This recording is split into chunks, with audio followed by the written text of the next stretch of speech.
The first thing you need to understand about Mara Voss is that she smiled when she was afraid. Not a nervous smile, not the kind of tight, apologetic thing humans make when they're caught doing something wrong. A slow, spreading, almost peaceful smile, the kind that didn't quite reach her eyes, the kind that went there and just stayed, like a door left open in a cold house. I'd known her for 11 months before I understood what it meant. I'd known her for 11 months and 3 days when an alien put a compression spike through Kessa's shoulder, and I watched Mara go very, very still and smile that smile and thought, oh no. Oh no, no, no. But I'm getting ahead of myself.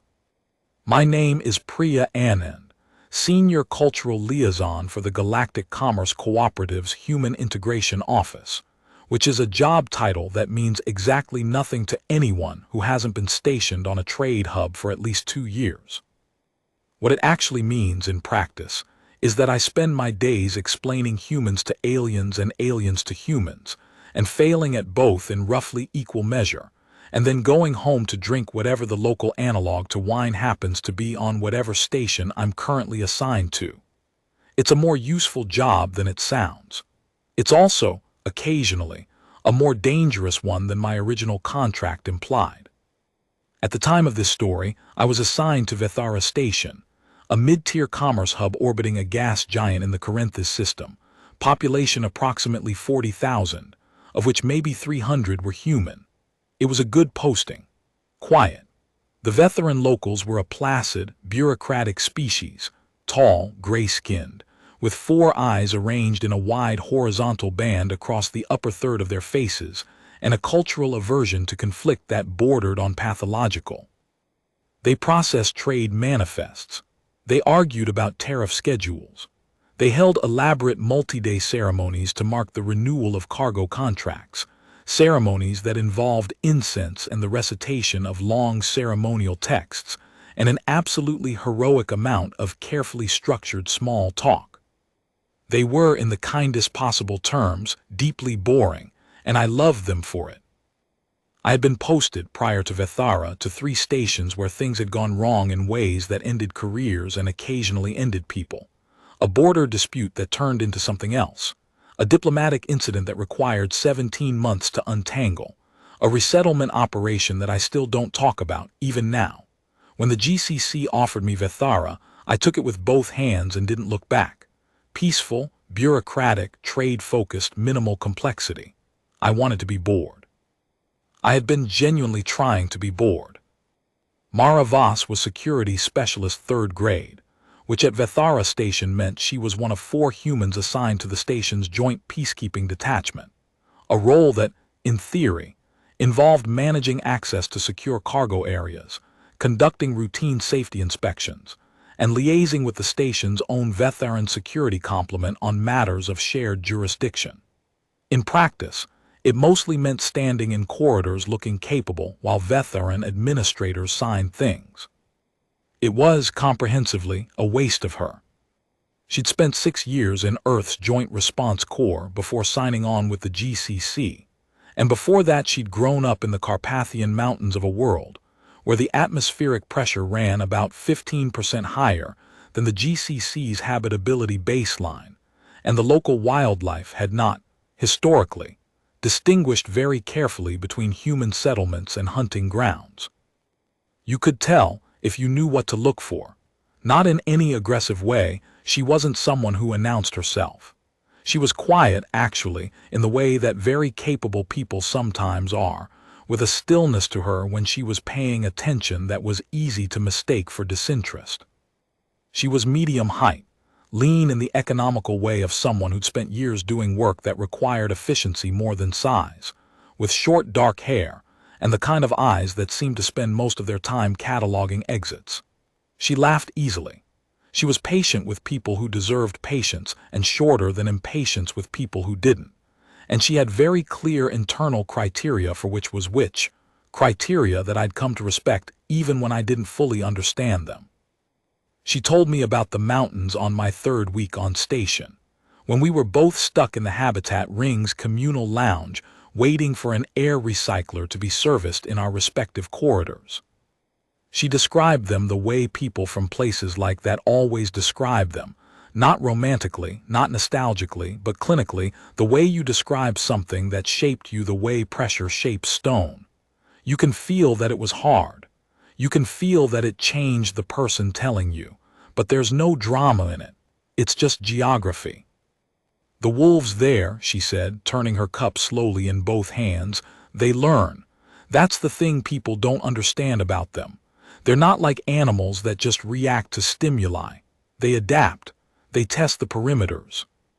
They figure out which humans are paying attention and which ones aren't, and they remember the difference, and they come back to test again when they think the balance has shifted. She was staring at the middle distance, and there was nothing theatrical about it at all.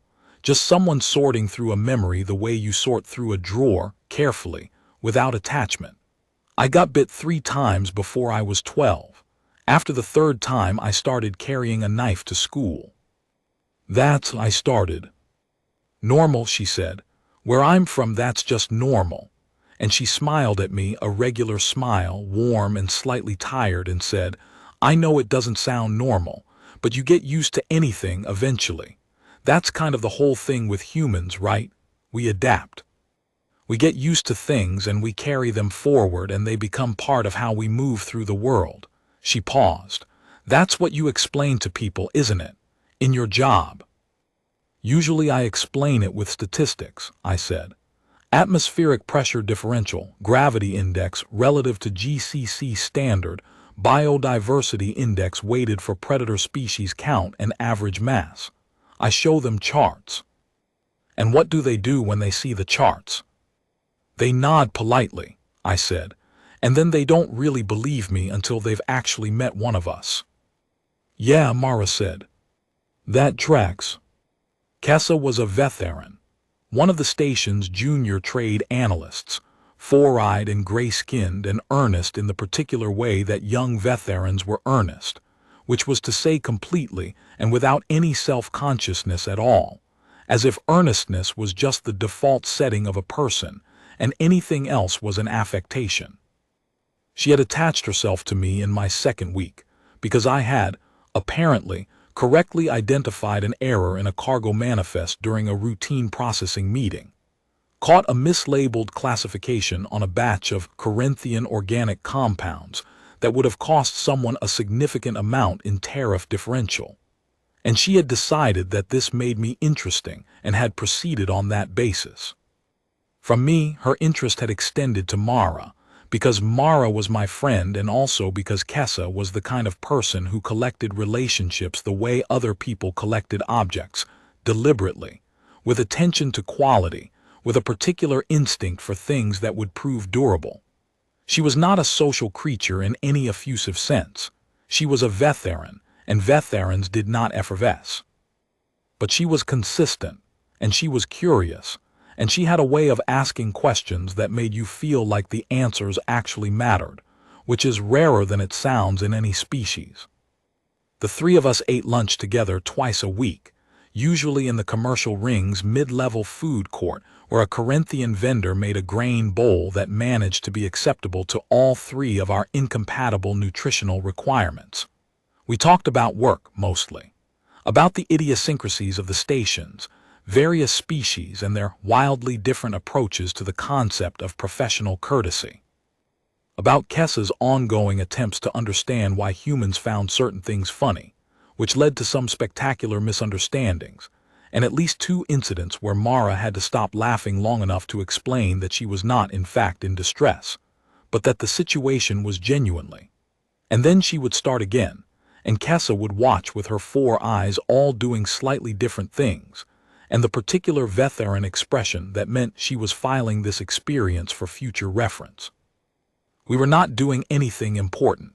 We were just 3 people on a trade station, having lunch, being friends in the unheroic way that friendship mostly is, showing up, paying attention, remembering small things.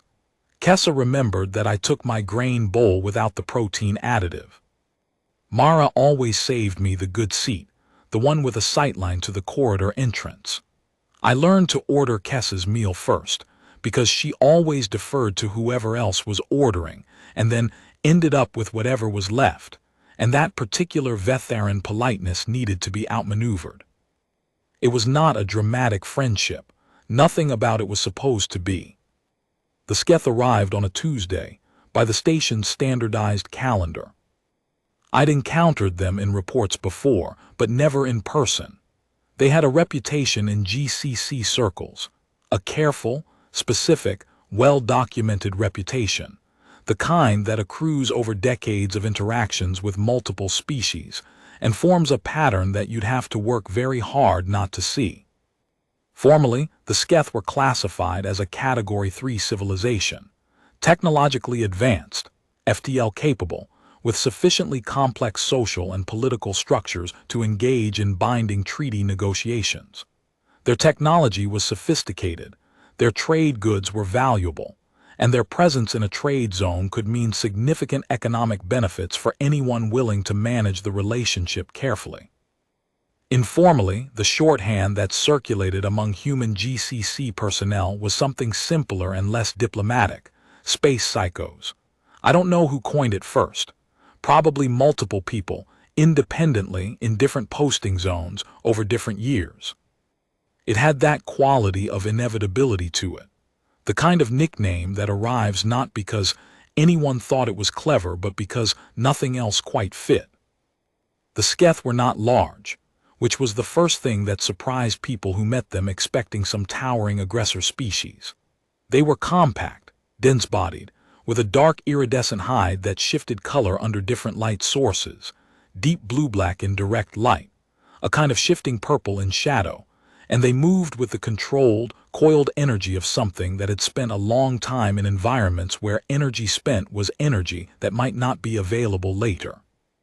They had 4 upper limbs, the lower pair capable of serving as both arms and secondary legs when they wanted to accelerate, and they communicated through a combination of subsonic vibration and upper-range vocalization, which meant you could feel them talking before you heard it, a low pressure in your sternum that arrived a half-second before the sound. Their eyes were solid amber, no discernible pupil, with a faint internal luminescence that brightened when they were in states of heightened attention. They did not blink. What made them dangerous was not their biology. Lots of species in the GCC's contact register were physically formidable.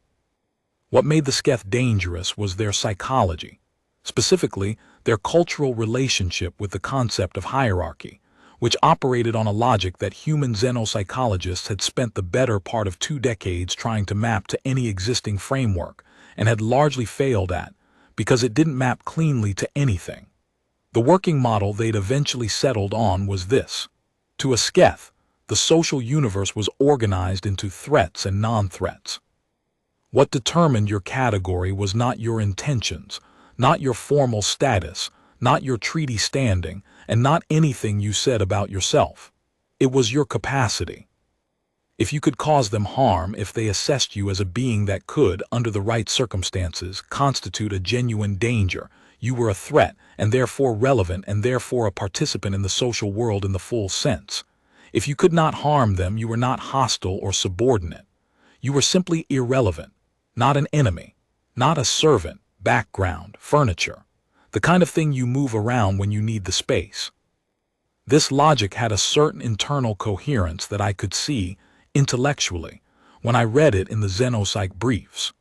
In practice, the consequence was that the Sketh had enormous difficulty being told no by anything they'd already placed in the irrelevant category. Not because they were cruel, cruelty requires some engagement with the target, but because the no simply didn't compute. It was like an object offering an opinion. They might acknowledge the sound had occurred. They might even pause for a moment, but they would proceed because the thing making the sound had been assessed as not maturing. They came in a delegation of 9, officially to negotiate access rights to Vetharan shipping lanes in the current expansion sector. Vethara Station's administration received them with the particular careful hospitality that characterized Vetharan diplomacy. Thorough, attentive, scrupulously correct in all formal particulars, and carrying beneath its surface a faint but pervasive anxiety that they were handling a piece of equipment they didn't have complete documentation for. On the third day of the Sketh delegation's presence on the station, 4 of them, not the senior delegates, not the designated negotiating team, just 4 lower-ranked members of the delegation with apparently nothing scheduled, walked into the commercial ring's central market during peak trading hour. The market was full. It was always full at peak hour. Vetheran vendors and customers, a dozen other species represented in smaller numbers, the general controlled chaos of a busy commerce floor. Noise and movement, and the particular mix of smells that comes from 40,000 beings of incompatible biology, all trying to feed and outfit themselves in one enclosed space. I wasn't there when it started. I was 3 corridors away in the administrative block, reviewing the morning's inter-office communications and trying to parse a tariff reclassification notice from the GCC's regional office that seemed to have been written by someone who had only heard about grammar secondhand. My comm buzzed with a station alert, disturbance, commercial ring, central market, all available security personnel respond. And then, before I'd finished reading the alert, a personal call from Mara. "Where are you?" Her voice was flat, not angry, flat the way a surface is flat, all the texture removed, just the information. "Admin block, what happened?" Sketh grabbed Kessa. The sentence arrived in my brain and just sat there for a moment, refusing to settle. They. She bumped into one of them. Shoulder contact, small, completely accidental. She apologized immediately and correctly, full Sketh formal register. She'd read the cultural briefing. A pause. And in that pause I heard something in the background, a sound I couldn't immediately place. A crowd at a distance. A voice over a public address system. And then, below both of those, something else, something I did not recognize. He pulled a compression spike. Decorative piece from his formal dress, ceremonial but functional. It went through her shoulder, Priya. It's in her shoulder and she's on the ground, and they're just standing there looking at her like she's something they accidentally knocked off a shelf. "I'm coming," I said, and I was already moving. 4 minutes. I got there in 4 minutes, which is faster than I'd previously understood I could move through the crowded corridors of a busy trade station when something was motivating me. I pushed through a service passage that cut 2 minutes off the direct route and came out at the commercial ring's eastern entrance and crossed the market floor in the remaining time, moving through the crowd that had already formed, the instinctive ring that assembles around anything alarming in an enclosed space, a ring of witnesses at a distance they've unconsciously calculated as outside the blast radius. The scene in the central market was exactly as wrong as it sounds. The crowd had pulled back in a wide semicircle, leaving a cleared space of perhaps 20 meters. Kessa was sitting on the deck plates with her back against the side of a merchant's stall, one hand pressed flat against her left shoulder, dark blood seeping slowly through her gray fingers. The spike, I could see it, yes, ceremonial and decorative with an engraved handle, and yes, very real, had been removed. The Sketh who'd used it had taken it back after. Kessa's face had gone a color I'd never seen on a Vetheran before, a paler gray, almost white, and all 4 of her eyes were open very wide. She was not making a sound. Vetherans in pain went quiet. It was a cultural thing, or a physiological thing, or both. The 4 Sketh were standing in the cleared space.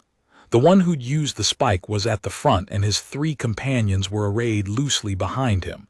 He looked comfortable. That was the word that my brain produced and refused to let go of. Not triumphant, not aggressive, not on guard. Comfortable. The comfort of a being who was exactly where he expected to be, in a situation that had proceeded exactly as situations always proceeded, in a world that was behaving exactly as the world always behaved. Mara was standing approximately 6 feet from him.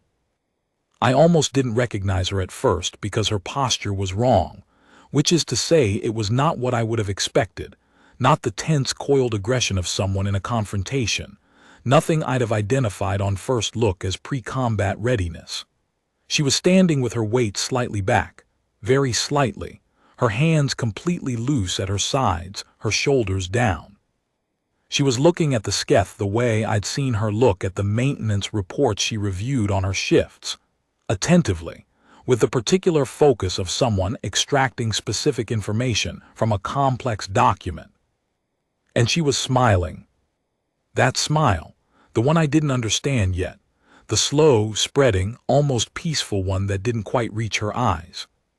The Sketh at the front made a sound, the subsonic vibration click combination that I knew from the briefing materials served as the Sketh's dismissive register, their equivalent of a shrug delivered as sound, something that resonated in your chest before you could hear it. The station's universal translator, cycling on the shared commercial frequency, rendered it into, the gray creature should take greater care of where it moves its body.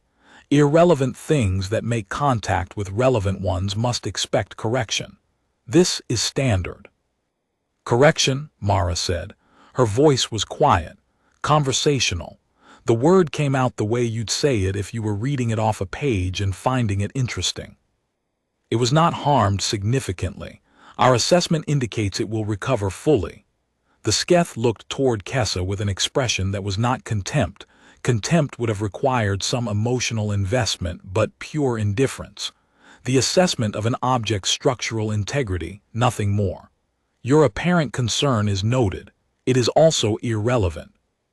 We have scheduled activities elsewhere. He turned, already moving. Mara said still very quietly, I have a question. He stopped, not because he'd been told to stop, but because the register of the words was interesting. The same way a sound in an otherwise silent corridor makes you pause, not from fear but from the instinct to process the anomaly. He turned back. The amber eyes with their faint internal luminescence settled on her. You speak to me, he said. A statement, not a question. A classification being made in real time. I'm asking, Mara said, what kind of animal your species evolved from. Your primary ancestral form before technological civilization. What were your predators? She tilted her head by perhaps 2 degrees, a gesture so small I almost missed it. I'm asking because I'm curious about the origin of your threat assessment response. What you're doing, that categorization, threat versus non-threat, the compulsion to establish dominance preemptively with anything that seems to fall below the threat threshold, that's a prey behavior. We see it consistently in species that spent the significant portion of their evolutionary history being hunted. The hypervigilance, the need to neutralize potential competition before it can become a genuine threat. It's a fear response essentially, refined and socialized but structurally a fear response. She paused. That's a very specific history to still be carrying. The silence that followed was of a different quality than the silence that had preceded it. The ambient noise of the market was still there, the distant hum of the ventilation system, a muted announcement over the public comm, the murmur of the watching crowd, but it felt somehow further away, like it was coming from another room. The 3 Sketh behind the leader had moved. It was a small movement, barely perceptible, a tightening of their formation, a slight forward lean in the direction of their front position. The kind of movement you make when something unexpected has happened and you're recalibrating. You, the leader said, and the subsonic component of his voice had changed, a different register now, something with an edge to it, are speaking to me as though you occupy a relevant position. I'm a human, Mara said. We're all relevant. It takes most species a little while to figure that out, which is fine. We've been in the GCC contact register for a relatively short time on the scale that matters. But I like to be upfront about it rather than wait for the demonstration, when possible. The smile had not moved. You came to this station to negotiate. That negotiation is going to go significantly better if we establish a few things now rather than later. The Sketh took 1 step forward. The step was not rushed. It was the step of a being that is very sure of what comes next. Your world is Category 2. Your species' physical parameters are assessed as below threat threshold. You are background. This is a factual assessment, not a judgment. Category 2 is a GCC designation for a specific range of atmospheric habitability metrics, Mara said. It describes the oxygen-nitrogen ratio and the pressure band. It has nothing at all to do with the people living there. She took one step forward herself. The same size step, the same pace, so the distance between them remained exactly the same, but the geometry of the thing had changed completely, because now she was the one who had moved toward him, and he was the one who had stayed in place, and something in the air of the market shifted accordingly. You want to know about our predators? We don't have many left.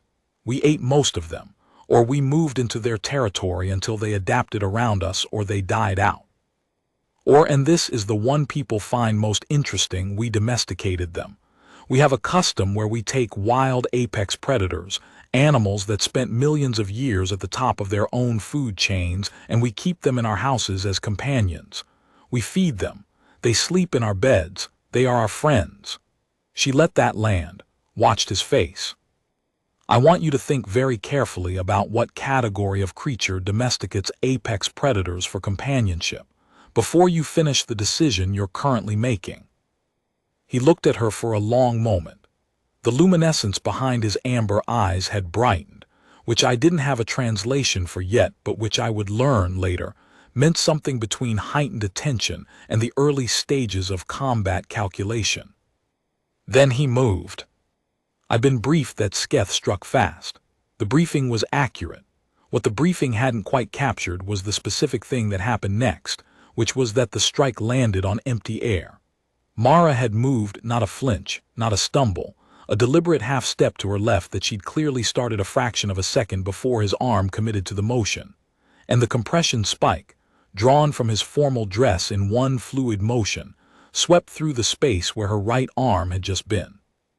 In the fraction of a second that he needed to register the miss and begin to recalibrate, she had closed the distance between them, and she had done something very specific to his wrist, and the spike clattered on the deck plates. He made the sound that the briefings described as the Sketh full combat register. I felt it before I heard it, a pressure in my sternum, a vibration in the air of the market that made the crowd pull back another full meter in instinctive response. It was the signal, in Sketh's social structure, that escalation to lethal engagement had been authorized. The three behind him came forward. What happened in the next 93 seconds? I know the exact duration because I checked the security footage later, and the timestamp is specific. Was something that I watched and processed at the time in fragments. The way you process things when they're moving faster than your conscious mind can fully track. My brain was doing what brains do in those moments, catching moments and filing them and leaving gaps where it couldn't keep up, and it was only later, going through the footage, that I assembled them into something coherent. Here is what the footage showed. It showed four Sketh, compact and fast, and trained by their own cultural military tradition in forms of combat that worked in low-gravity environments and pressurized corridors. It showed one human woman, 168 centimeters, lean, in a GCC security specialist uniform with no armor, no weapons visible, no tactical equipment of any kind. It showed them occupying the same 20-square-meter space on the central market floor of Vethara Station. It showed her not fighting them the way you fight when you're trying to win a fair fight, because that was not the project. The project was winning. The project was ending the situation in a specific way, within specific constraints, and she had already defined those constraints before the first strike landed.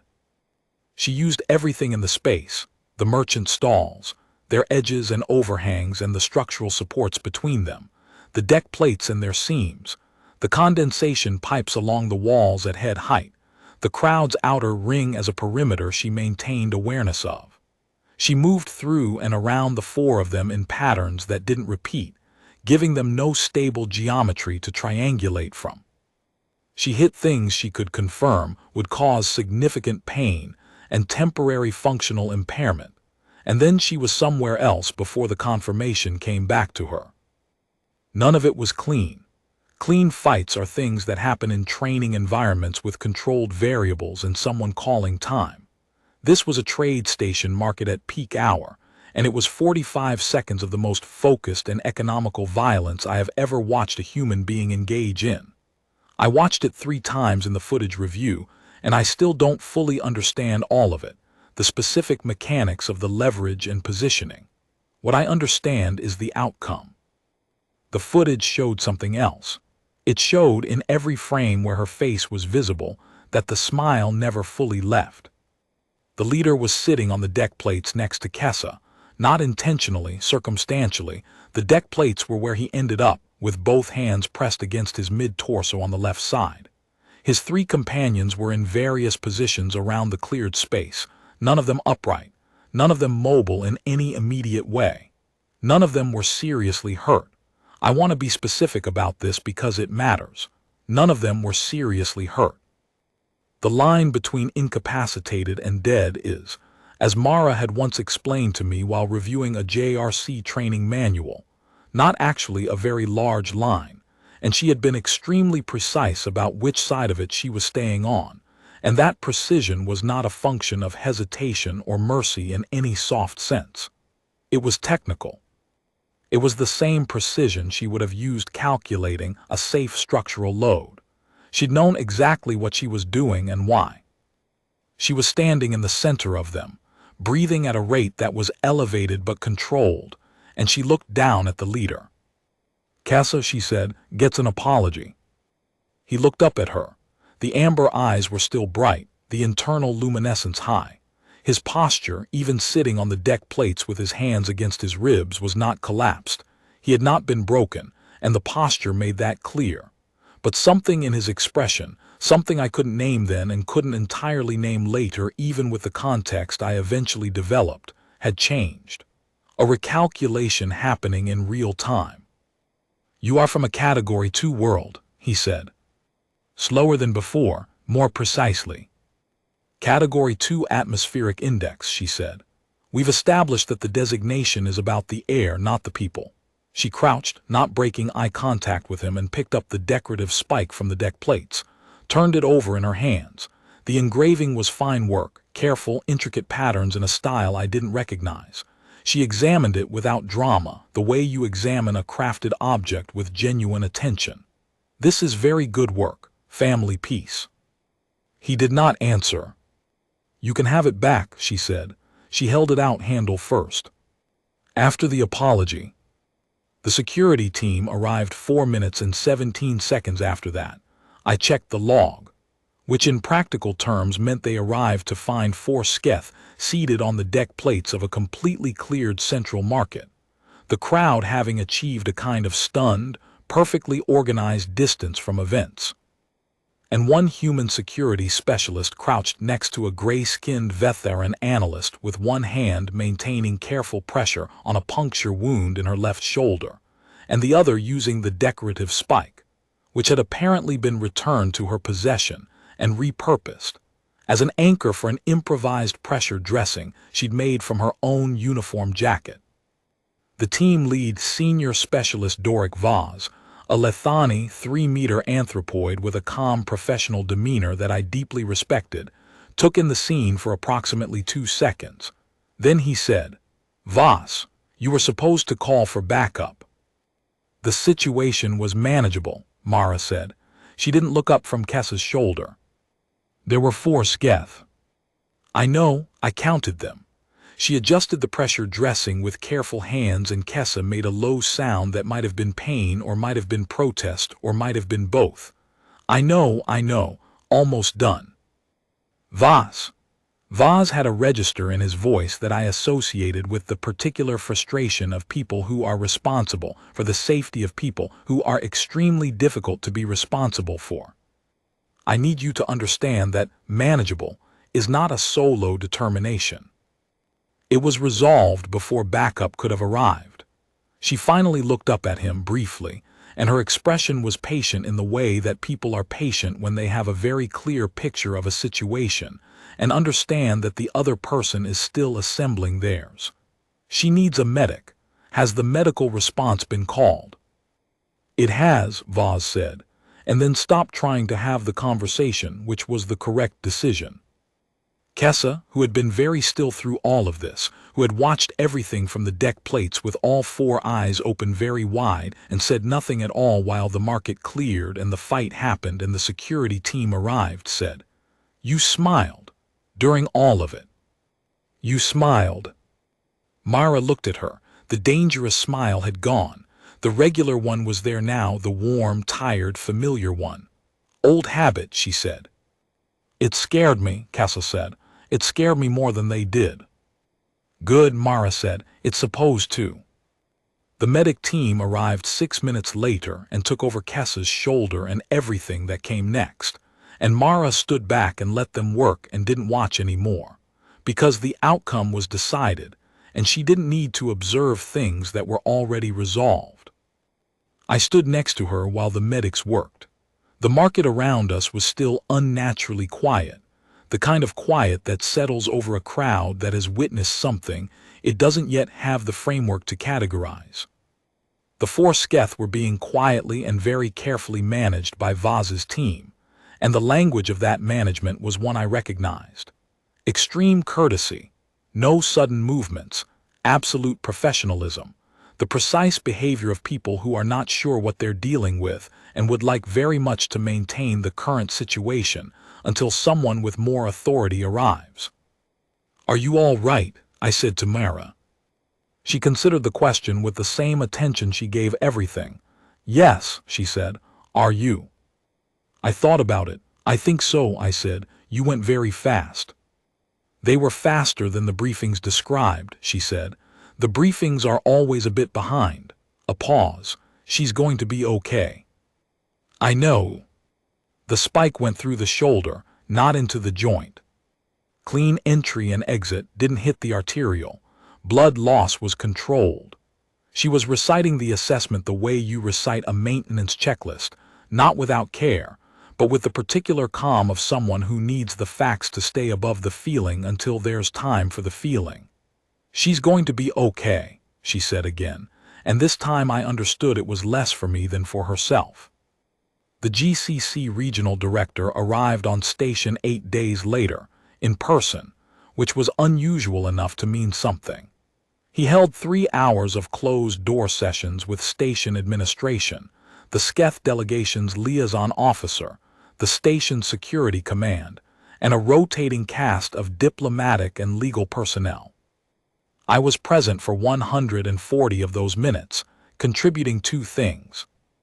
A first-hand account of what I directly observed in the central market, and when asked formally what I assessed as the appropriate diplomatic response, a pause of 4 seconds, and then the observation that the Sketh delegation had initiated the use of physical force, that the responding party had maintained non-lethal outcomes at every decision point throughout the incident, that the injured party was recovering well, and that if the GCC was considering any disciplinary action relating to the security specialist's response, I would strongly suggest they consider very carefully what precedent that would set, and which species in this region of space were currently watching how the GCC handled situations like this.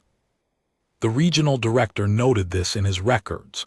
The sessions concluded. The incident was designated a diplomatic irregularity requiring standard follow-up documentation, which meant, in practice, a very great deal of paperwork and a formal request to the Sketh delegation for a statement of position. The Sketh delegation left Vethara Station 12 days after the incident in the market. The shipping lane access negotiations were placed on indefinite administrative hold. Before departure, the delegation leader, whose name translated, through the rather elaborate conventions of the Sketh formal register, as seeks high ground, which I found useful as a piece of information, requested a direct meeting with Mara. Station administration approved it with 17 layers of protocol attached, and a security team on standby, and 2 GCC observers with recording equipment. I wasn't in the room. Mara told me about it that evening. He wanted to know about Earth, she said. We were in the communal lounge, the same one where we'd first talked, the same battered chairs and the same slightly malfunctioning light on the third panel overhead. She had real coffee from the most recent supply run, and she was holding the cup in both hands the way she always held hot things, for the warmth. What specifically? I said. Everything specific. Gravity index, atmospheric composition, day length, seasonal thermal variation range, tectonic activity, storm frequency. She turned the cup slowly. I think he ran our GCC data profile and found out what category 2 means when you look at all the actual numbers instead of just the classification. He spent a long time on the predator ecology data, the biodiversity index, the active hazard score. She paused. He asked me what it felt like to grow up somewhere like that. What did you tell him? I told him it feels normal, she said. I told him that you get used to things, that humans are good at that, at adapting to conditions and carrying them forward, until the conditions are just the background of your life. I told him that every human alive is descended specifically from the people who made it through that background, which means that what looks like exceptional capability from the outside is just us. That's just what we are, coming from where we come from. She drank her coffee. He was quiet for a while after that. Then he said, the gray entity who was harmed is recovering, and I said yes. And he said, this was the correct outcome, and I said yes. Did he apologize to you? She smiled, the regular warm one. He said, the entity who received the spike did not merit the action. This was an assessment error, and it produced an incorrect outcome. He said it to the observers formally on the record. That's very nearly an apology. For a sketh it apparently is one. The observers were very interested. She finished her coffee and set the cup down. He also said he would revise his classification of our species based on new data. I think that's the sketh equivalent of being upgraded. To what category? Threat, she said. Relevant threat, which in their framework means we're participants in the social world now. She looked at the empty cup. I'll take it. Kessa came back to work 3 weeks later, shoulder in a brace, moving carefully but steadily, with the particular quality of someone who has been through something significant and is processing it not by talking about it but by returning to the rhythms of ordinary life and trusting that the ordinary life will hold, which is a very veteran approach to trauma. She filed cargo manifests with increased thoroughness. She attended our Tuesday lunches with questions that had gotten more careful, more specific, which was her way of showing that she was thinking. On the first Tuesday back she asked Mara, were you afraid in the market? Mara considered it, as she considered things actually without performing the consideration. Yes, she said. Kessa looked at her. You gave no indication. The smile, Mara said. I give that indication instead.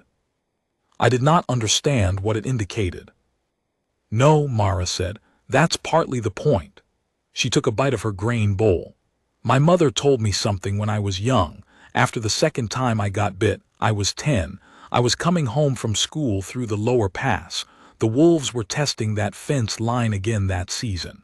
She said, whatever scares you, don't let it read that off your face. Not because it can use the information against you necessarily, but because the moment your own fear becomes the loudest thing in your field of attention, you start making different decisions. The smile is for them, yes, but it's also for me. It reminds me that I was afraid before, and I handled it, and I'm still sitting here eating lunch. Kessa was quiet for a moment, all 4 eyes in slightly different orientations, which meant she was doing more processing than her face was showing. When the spike went in, she said carefully, I could not determine what I should do. I did not know how to categorize what had happened. I could not find a procedure. She looked at her bowl. I felt very small. You were hurt, Myra said. You were allowed to feel small. You were not hurt, Kessa said, and you were also small relative to them, but you did not feel it. I was scared, Mara said again. That's not the same as feeling small. She looked at Kessa across the table with an expression I hadn't quite seen on her before, not the patient explaining one, not the warm tired one, something more direct and more careful. Being afraid of something and feeling small are two different things. Fear is just information about the situation. Small is what happens when you hand the fear the controls. She picked up her fork. You don't have to hand it the controls. Kessa thought about this for a long time. Humans, she said finally, are very strange. We come from a strange place, Mara said. You have said this previously. It keeps being true, Mara said. And she smiled, the regular one, the warm one, and we ate our lunch. I was transferred to a new posting 3 months later, in the Daruk system, which was a slightly less quiet posting than I'd hoped for, but not as dramatic as some I'd had.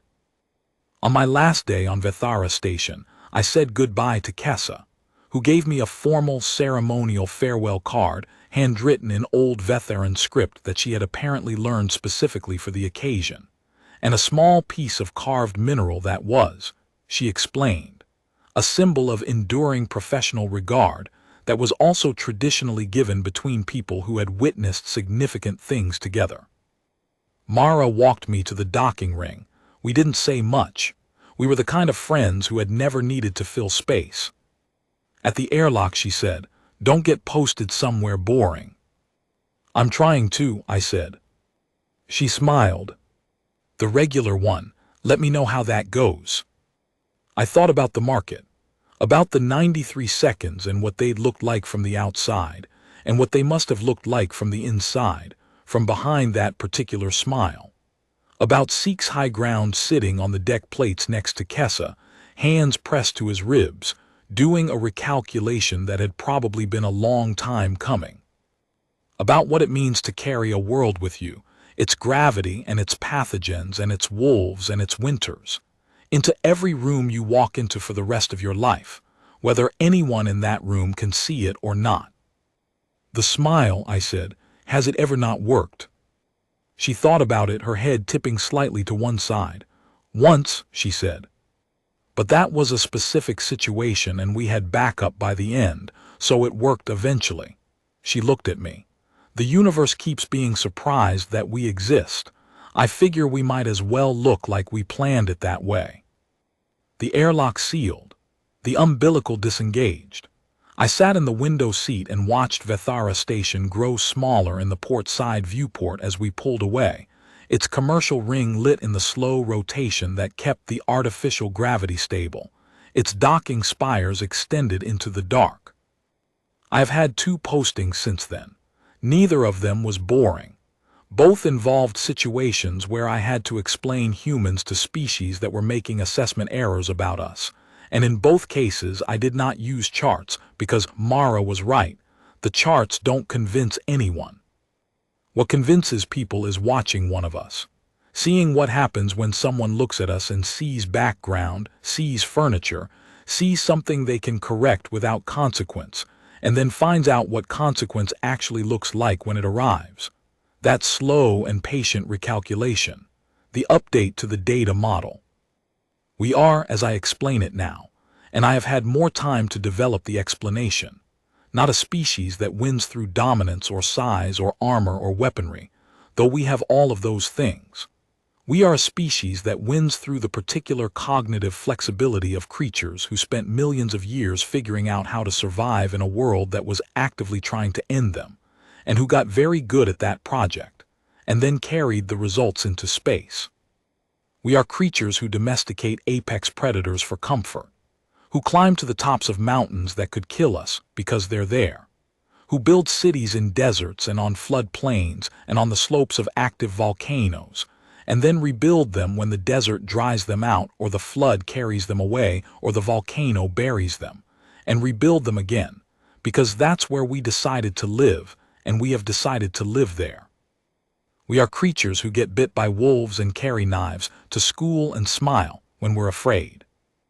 I received a message from Kessa last year, a proper message, long in the formal personal register she used when something was important. She'd been promoted, senior analyst, fast-tracked for her age group, the kind of advancement that doesn't happen without someone taking notice. The station had been quiet. She'd moved to a larger set of quarters in the habitat ring and had begun, she said, to maintain what she called a comfort collection of small carved objects, which I recognized as the Vetheran equivalent of surrounding yourself with things that help you feel grounded. She was well. At the end of the message, she said she had begun attending a self-defense training course offered by the station's Joint Security Detachment. That she had decided, after thinking about it for some time, that she would like to know what to do when she didn't know what to do, that she had been thinking about what Mara had said about fear and small and the controls, and had concluded she would like to practice not handing over the controls before the situation required it. She said she had contacted Mara about recommended reading from the JRC training curriculum. I read that section of the message twice. Then I replied, and I told her I was proud of her, and that this seemed like exactly the right decision, and that I looked forward to hearing how it went. Then I sat for a while in my office on my new station, thinking about what it means to watch something change. About how a friend gets hurt, and another friend handles it, and the one who got hurt watches, and weeks pass, and a decision gets made quietly and without announcement to learn something new about what she's capable of. About the things that get passed between people, not the dramatic things, not the speeches and the moments of triumph, but the small persistent things. A way of standing. A question to ask.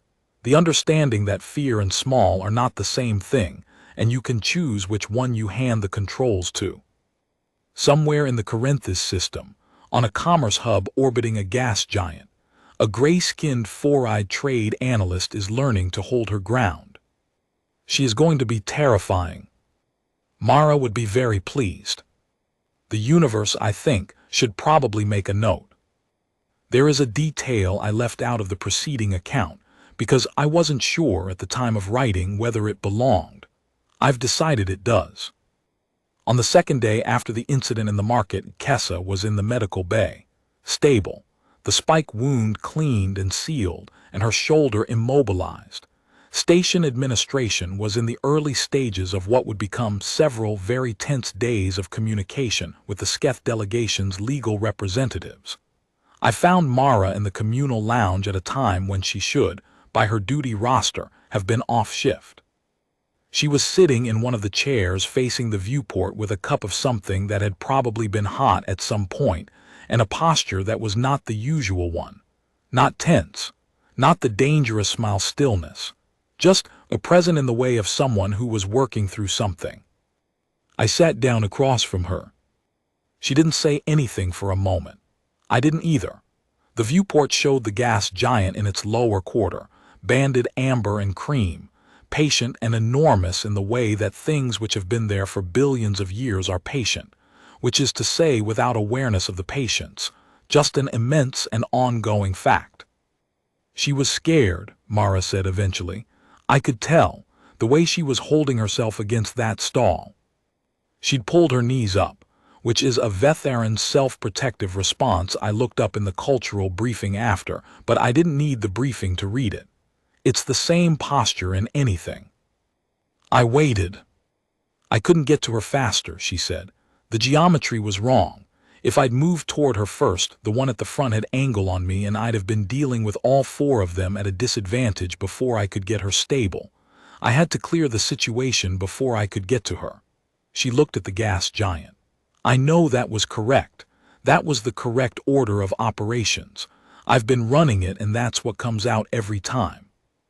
But I said, but she was sitting there scared and hurt, and I was 6 feet away not looking at her, Mara said. I was looking at the one who'd done it, and she didn't know what was happening or what I was doing or if I was going to be able to do anything at all. She turned the cup in her hands. That's the part I keep coming back to, not the fight. The fight I know how to hold. The part where she was there and she was scared and she couldn't see yet what was going to happen. I thought about what to say. I am a cultural liaison, which means a significant part of my professional training involves finding the right way to say things across barriers of context and framework and meaning. I thought about that training. Then I put it aside and said, She told me she was watching you, even before the fight started. She was watching your face. Mara looked at me. She said she couldn't figure out the smile, I said. She didn't know what it meant, but she said she understood that you were doing something on purpose, that it was a choice, and that you knew what you were doing. She said that was the thing that made her able to stay still and breathe. Mara was quiet for a moment. She told you this. In the medical bay, she was very precise about it, the way she's precise about things she's sure of. I leaned forward slightly. She wasn't scared of the sketh by the end of it. She said she was scared of the situation, and then she watched you and she stopped being scared of the situation, and then she was just in pain and waiting and trusting that the situation was handled. I paused. You did look at her, twice, in the footage. I went over it. When you had a clear moment, you glanced at her to check her status, quick but real. She was watching your face when you did it. Something shifted in Mara's expression. Not the smile, not either version of it. Something quieter and less armored. She's going to be okay, I said. I know, she said. And she is going to spend the next several months wanting to understand everything that happened, I said. You know that, right? That's who she is. She's going to have questions. Mara almost smiled. That's fine, she said. I have answers.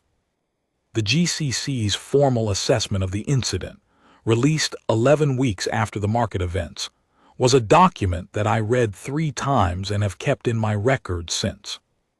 It classified the response as within GCC security guidelines for civilian protection under provocation conditions, noted that the responding officer had maintained non-lethal standards throughout, and included a supplementary notation, added at the recommendation of the regional xenopsychology team, that the incident had produced a measurable change in the SCEF delegation's stated assessment of human species capability, and that this change had potential significance for future GCC SCEF negotiation contexts.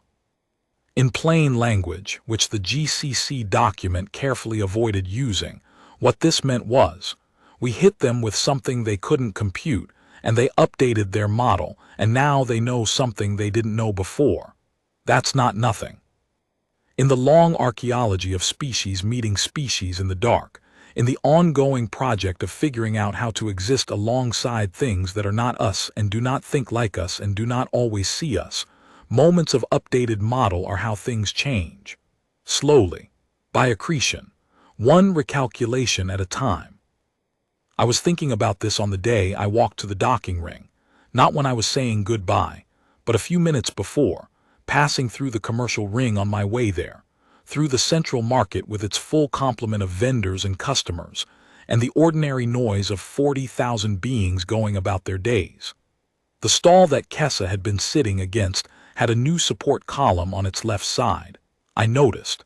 The original had apparently been damaged in the incident and replaced. The market looked exactly as it always had.